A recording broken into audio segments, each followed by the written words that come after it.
Քննարկելով հայ-թուրքական հարաբերությունների կարգավորման մեկամյա գործընթացը եւ այդ ասպարեզում ստեղծված ներկա կացությունը, հայ հեղափոխական դաշնակցության Հայաստանի գերագույն մարմինը գտնում է, որ այսպես կոչված ֆուտբոլային դիվանագիտությունը ըստ էության ձախողվել է։ Մենք հաստատում ենք, մինչև այժմ կարգավորման գործընթացը ծառայել եւ ծառայում է բացառապես Թուրքիայի շահերին։ Նա փորձում է պայմաններ թելադրել Արցախյան հակամարտության կարգավորման գործընթացում, բացահայտ կանգնելով Ադրբեջանի թիկունքին եւ գլխիվայր ներկայացնելով հայ-ադրբեջանական հակամարտության ընթացքը։ Թուրքիան շարունակում է իր հակահայկական քաղաքականությունը։ Ակնհայտ է, որ իր կողմից փակված սահմանի բացումը Թուրքիայի միջազգային պարտավորությունն է եւ չի կարող ծառայել իբրև Հայաստանին նախապայմաններ թելադրելու լծակ կամ միջոց։ Հայաստանի Հանրապետության նախագահին կոչ ենք անում վերանայել իրականացվող քաղաքականությունը եւ կասեցնել ընթացող բանակցությունները։ Մենք գտնում ենք, որ Հայաստանը պետք է առաջնորդվի հետեւյալ մոտեցմամբ. երկու պետությունների միջև հարաբերությունները կարգավորելու, առկա խնդիրները լուծելու ճանապարհի մեկնակետը Թուրքիայի կողմից ցամաքային շրջափակման անհապաղ վերացումն է եւ միջազգային պրակտիկայում կիրառվող ընդհանուր կարգով դիվանագիտական հարաբերությունների հաստատումը։ Մեր այս հայտարարության գլխավոր նպատակը շատ հստակ է. կանխել այսպես կոչված ճանապարհային քարտեզ պարունակող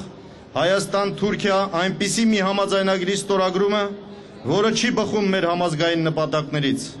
եւ կարող է լրջորեն վտանգել մեր ազգային անվտանգության ռազմավարությունը։ Սա է եղել նաեւ բուն պատճառը, որը մղեց դաշնակցությանը դուրս գալ իշխանական կոալիցիայից։ Գաղտնիք չէ, որ իշխանության մեջ լինելով դաշնակցությունը միշտ էլ ունեցել է այդպիսի կանխարգելիչ դերակատարություն։ Սիրելի հայրենակիցներ, ուրիշ ելք չկա։ Ելքը դաշնակցությունն է։ Քվեարկեք 4-րդ համարին եւ չեք սխալվի։ Ես զարմանքով, վիրավորանքով հայտնաբերեցի տեսա,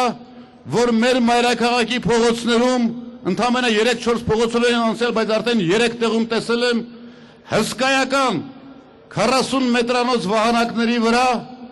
մեծ տարերով գրված Թուրքի, Թուրքիա, Թուրքիայի տեսարժան վայրերը եւ հորդորներ, որ դիմեք գնացեք հանգստանալու։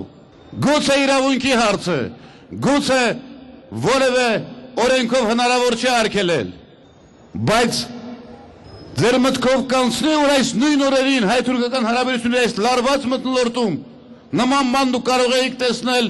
Անկարայում կամ Ստամբուլում Երևանի պատկերներ եւ Հայաստան գրված։ Ինչ է սա։ Կոնկրետ անձանց շահերի խնդիր, իրավունքի խնդիր, ինչու Թուրքիայի վարչապետը չի վախենում միջազգային իրավունքի նորմերից եւ ասում է կվտարեմ առանց որևէ բաների։ Ինչ է կատարվում մեզ մոտ։ Այսօրվա քաղաքապետը տեսել է այդ վահանակները։ Սա է նշանակում ազգային մտածողություն, սա է նշանակում արժանապատվություն, սա է նշանակում, որ մենք կարողանանք ինքներս մեզ հարգել, որպեսզի դիմասին պարտադրենք, ստիպենք մեզ հարգել։ Համեմատեք մեզ եւ մյուս կուսակցություններին, ձեր ծառայած ամենի շատ աղմուկ հնող կուսակցություններին։ Ասել եւ ասում եմ, այդ կուսակցությունների 99%-ի դեպքում հանեք առաջի դեմքին մի պահ ձեր մտքում,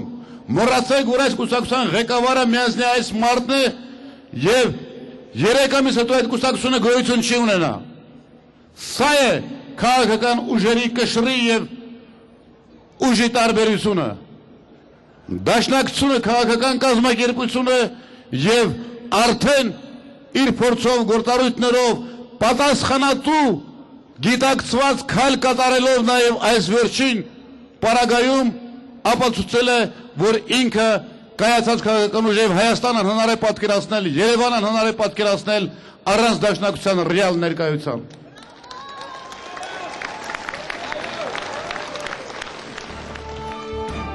Հայ հեղափոխական դաշնակցություն, Քվեաթերթիկում 4-րդ